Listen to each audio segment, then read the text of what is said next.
So pretty much every electronic musician out there knows about sidechain compression, which is when you get an external signal to trigger the compressor on your current signal to get that pumping effect like this.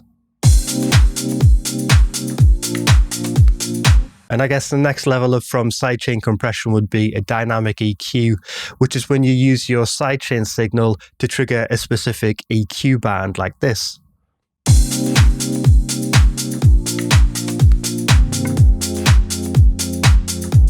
But the plugin we're looking at today is called Shade by UVI, and if you know anything about UVI, you know that they like to take things to the next level, so we can do crazy things like this.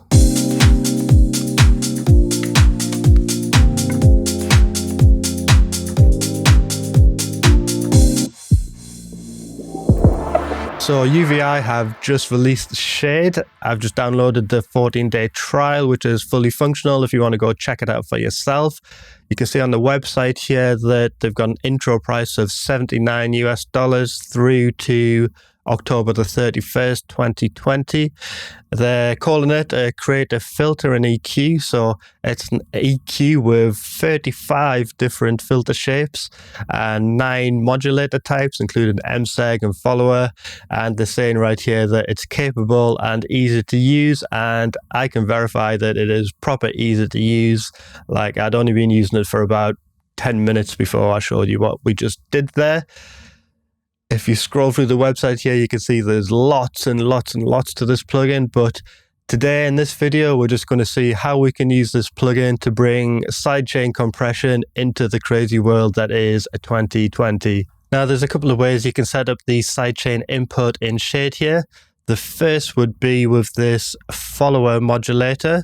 So you just click on this sidechain button here. Now, unfortunately, in Cubase, there is no sidechain input at the top of the plugin here, but this is version 1.0, so I'm sure they'll update that in a future iteration. But with some editing magic, I'll show you how that works in Ableton. So here we are on Ableton, and as you can see, I've got Shade on my key suite channel again. And what I want is for the kick drum to trigger the sidechain signal. So what I'm going to do is click on this plus button, go to follower, activate the sidechain input, and then what I want to do in Ableton is create a return track, and with the kick drum, send that to the return track, and on the output of the return track, let's go to audio 2 to key suite, which is my channel which I have Shade on, and we can see automatically it's routed to the sidechain. So if I open up Shade and press play, we should see the kick drum controlling the envelope. There we go. Change the threshold. Jobs are good in.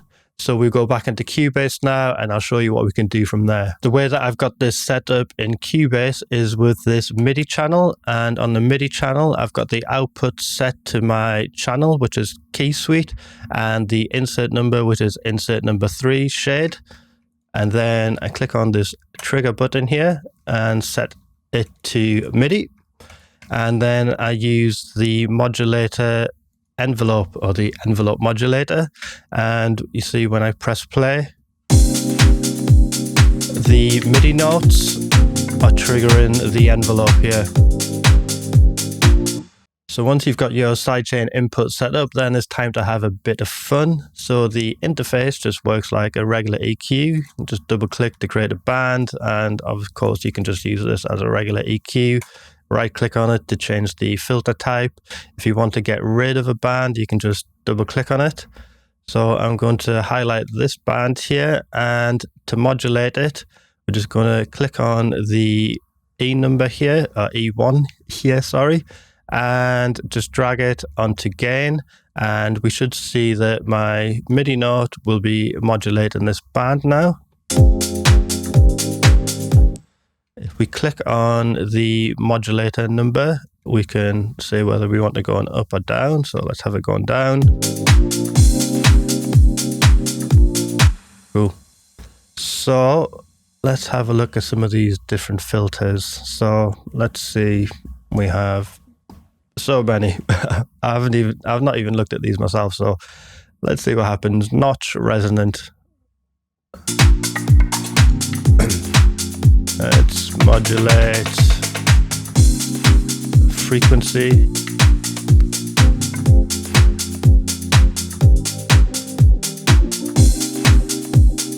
And let's modulate the width as well.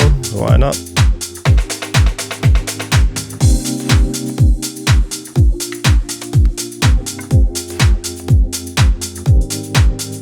Okay, let's try a different one. Let's go with phaser.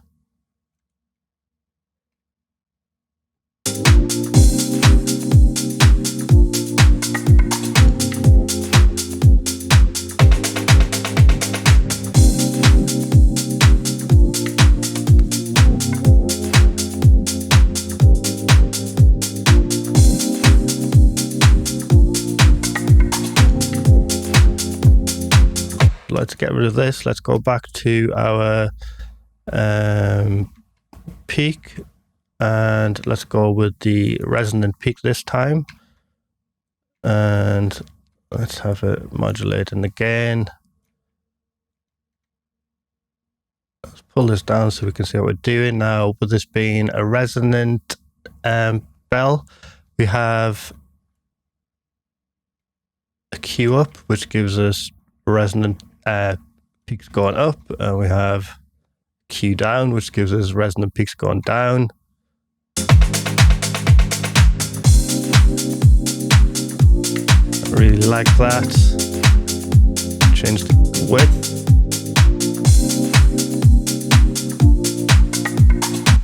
Alright, so let's add another modulator. We can do that by clicking on this plus sign.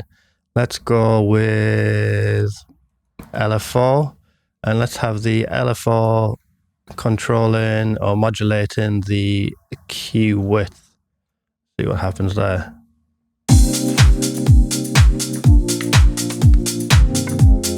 Nice. So we've got it free running at 1 Hertz. If we want to have it going in time with our track, click on this metronome here.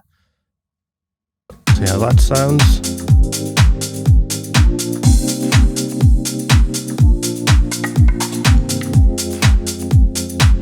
Cool. Let's go with another modulator. So we can double click on these to make them smaller so we've got more space.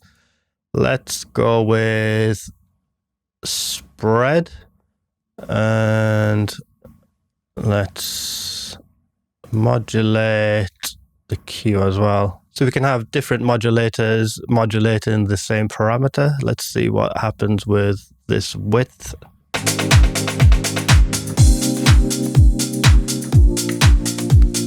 So you can hear, if you're wearing headphones or near speakers, you can hear that it's modulating the width separately in the left and right, which is giving this cool stereo effect. Wow, so cool. Let's use an LFO to modulate the spread. So we click on this and yeah, try that.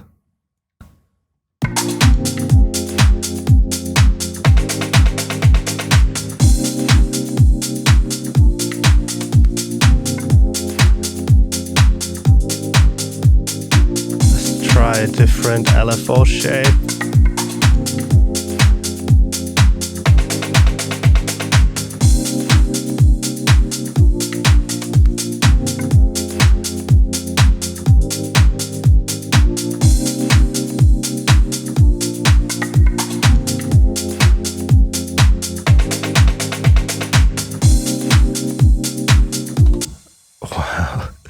Right, let's see what else we can do. Let's add another band, why not? And again, let's have our envelope modulating the gain. So with the envelope, we can obviously change the shape of the envelope, change the decay time, and we can have it paving.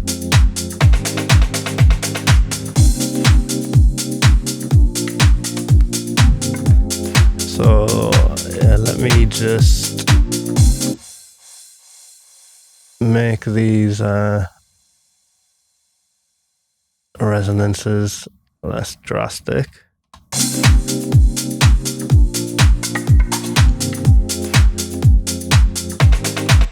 And actually, let's modulate the resonances here. So modulate the up and the down.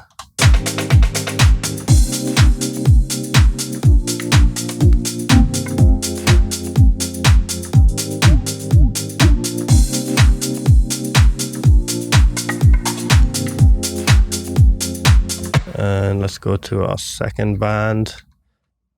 Let's change this to, well, let's leave it as it is. And yeah, so let's have this going down as well. No, actually, let's have it going up.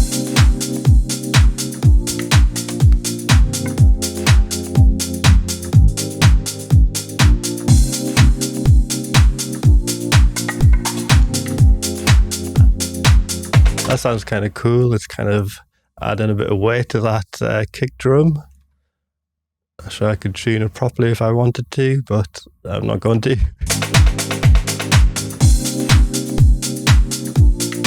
Let's make it a bit more subtle.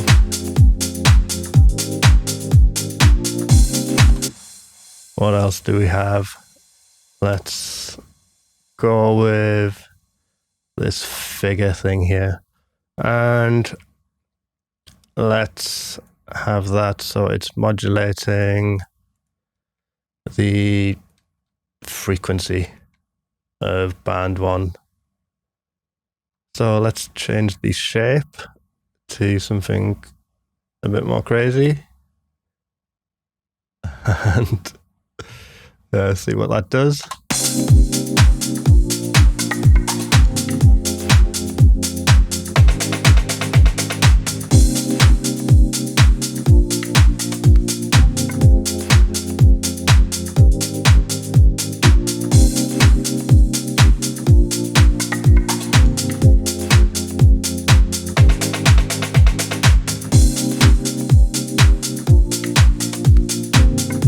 And let's say that we just want a little bit more high end in this patch here. Let's just make another EQ band.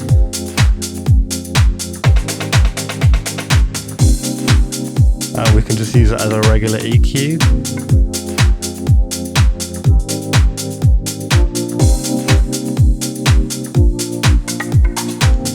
Wow. So I think you get the point. I'll leave it there for now. That's next level sidechain compression. So thanks for watching, guys. If you've made it this far through the video, please like, comment, subscribe. I've been Craig Lopez. This has been Tutorialism. Peace.